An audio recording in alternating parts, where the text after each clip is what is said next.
Hello students, आज आप लोगों को बताएंगे प्रकाश का परावर्तन। ये एक ऐसा टॉपिक है जो आप लोगों को कक्षा 9 से लेकर कक्षा 12 तक के बच्चों के लिए काम आता है। अब आज के समय में छोटे बच्चों जैसे कक्षा 8 के बच्चों को भी इस चीज़ की जानकारी होनी चाहिए। आप जानते हैं कि लाइट जो प्रकाश का परावर्तन है वह आप लोगों के लिए बहुत एक इम्पोर्टेंट चैप्टर। ध्यान लीजिएगा। देखिए, जैसे ये आपका कोई समतल कोई चमकीली सतह, जैसे प्रकाश परावर्तित होता है, जब भी परावर्तित होता है किसी चमकीली सतह से, जैसे कोई दर्पण से या कोई चमकीला सतह हो, प्लेन तल होना चाहिए। आप देख रहे हैं कि जैसे एक दर्पण, तो दर्पण के एक तरफ पॉलिश होती है, तो ये आप पॉलिश कर दिए। अब देखिए, प्लेन सतह पर पहले एक प्रकार का लंब खींचा जाएगा जिसे कहेंगे अभिलंब। और ध्यान दीजिएगा, आप इसका क्या नाम है बच्चों? अभिलंब।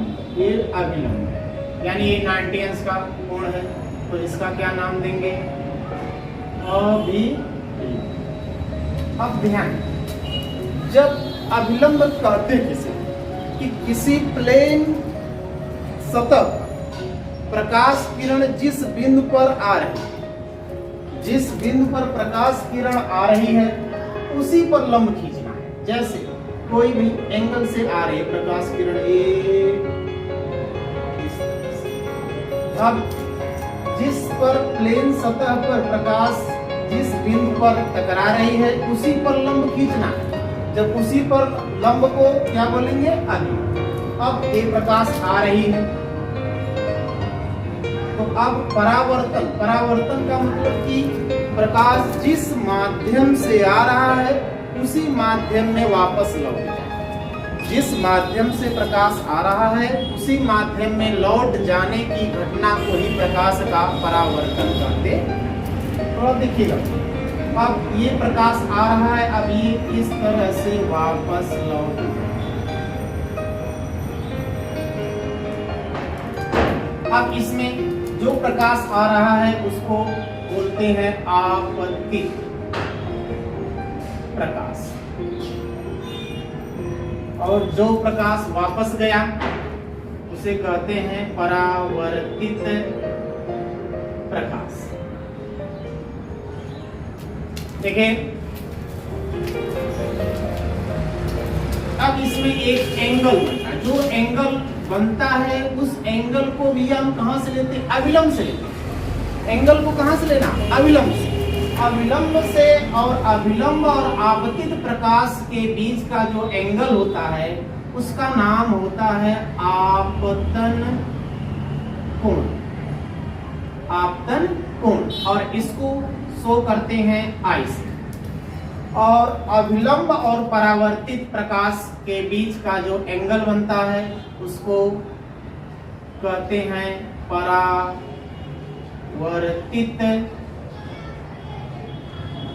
कोण, और इसको दिखाते हैं आर से। देखिए, परावर्तन की विशेषताएं होती हैं कि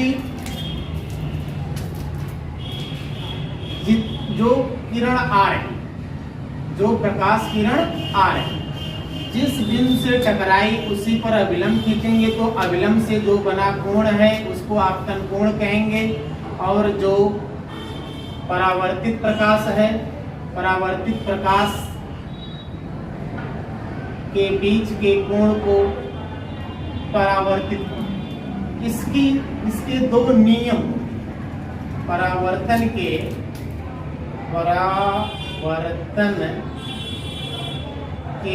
नियम, इसके दो नियम। नंबर 1, इसका नियम होता है कि आपतित किरण कामा परावर्तित किरण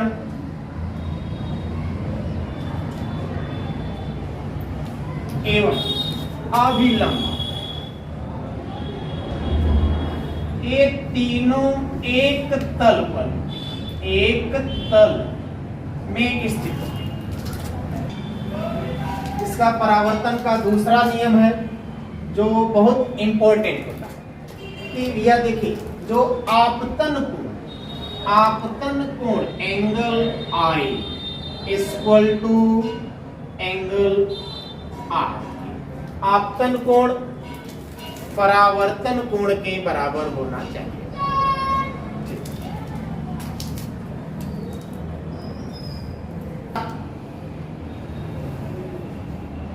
आपतन कोण बराबर परावर्तन कोण।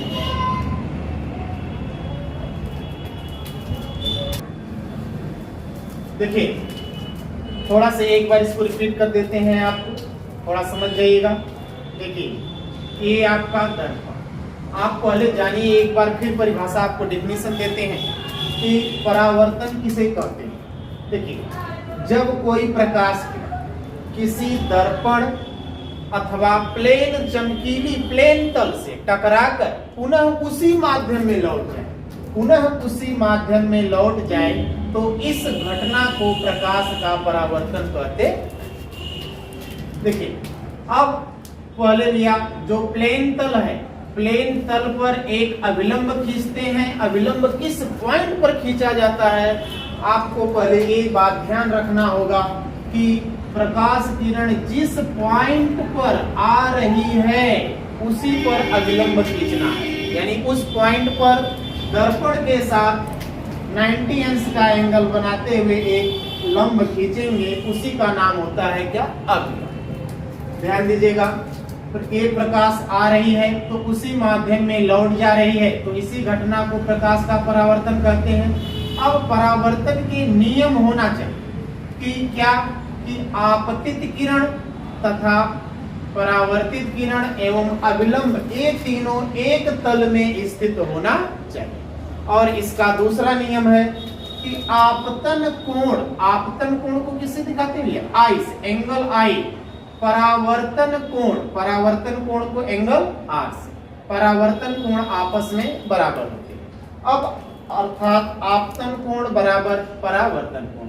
अब आपके दिमाग में एक बात आता होगा, आपतन कोण, तो आपतन कोण का मतलब कि आप देख रहे हैं फिगर में कि आपतित किरण, आपतित प्रकाश है ना, आपतित किरण और अभिलंब के बीच के कोण को आपतन कोण कहते हैं, तथा परावर्तित प्रकाश और अभिलंब के बीच के कोण को क्या कहते हैं, परावर्तन